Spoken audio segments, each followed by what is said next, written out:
Uhuru Kenyatta ambaye pia ako pamoja nasi strongly. Tulikuwa na David Murathe na tulikuwa na Alfred Gitonga these last few days, na pia tulikuwa na Governor Peter Munya ambaye alitukaribisha Meru, na hata niwaambie Meru Tharaka Nithi, Embu huko ni nyumbani kwangu. Hata Wameru walikuwa wanaimba Kanyere kaina wene wene.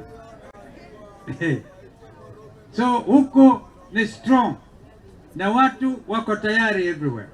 Watu wamechoka, kama vile Senator Wambua amesema, kondoo huyu punda badala ya kusema amechoka amekufa. Ameanguka. Jamani, haja kufa, tusikufe. Kuanguka tumeanguka. Kwa hivyo lazima tumuinue, na kuinua ni kuhakikisha hao watu ambao wamenyakua mamlaka kwa njia ambayo tunaelewa hawatazidi kuangamiza uchumi wetu. Jumanne ijayo housing fund hii nimeona imeweta tena before the house, and I can speak because I'm not a member of both houses, so I can comment on anything under the sun. I'm not under obligation sema you took business out of the house kupeleka soko market ya Kenyatta, so I can discuss wananchi. I listen to the mover of this motion, Kimani Chungwa.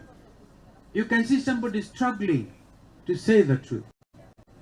Ukweli ni kwamba even that whole thing should not have been brought back to the house before it is adequately dealt with before the courts of law. Walikuwa na jukumu la kwenda, kama wameshindwa kwa court of assistance wangeenda kwa court of appeal, hata kwa Supreme Court, lakini wanalazimisha.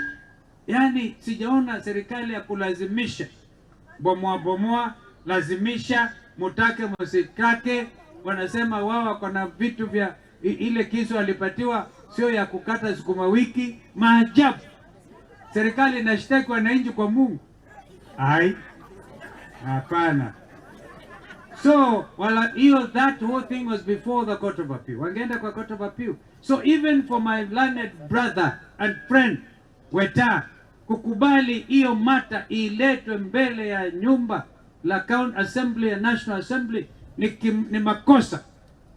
Therefore, I listen to Andai, our leader in the National Assembly. Alijaribu sana. Robert Mbui walijaribu sana. What you must do, mimi naomba tu kitu kimoja. If you must vote on that unfortunate thing, vote against it. That is our party position kama Azimio la Umoja One Kenya. Na ndio Sifuna anazungumza Woodley hii, wengine wanapeana mali tu. How cheap can we be? First of all, it is all the business of government to do business. Yani serikali mambo yake ni kuongoza, sio kufanya biashara. Kwa hivyo inajiingiza kwa biashara kwa kutoa ushuru. Mama mboga, nimeona hawa ambao wanafanya saloon watakuja hapa wanahesabu nyinyi. Nasema saluni zenu hizi unalipa 1.5% ushuru kwa kujengea nyumba.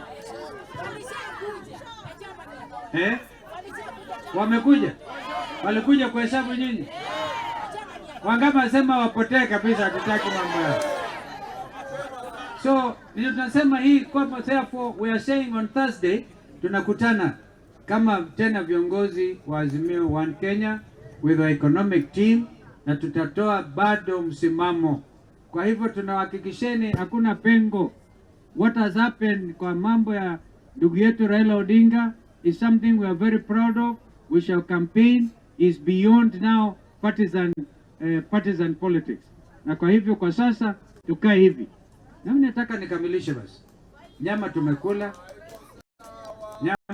Ama wananipatia wiper kwanza, wiper. Sifuna na baba walienda everywhere.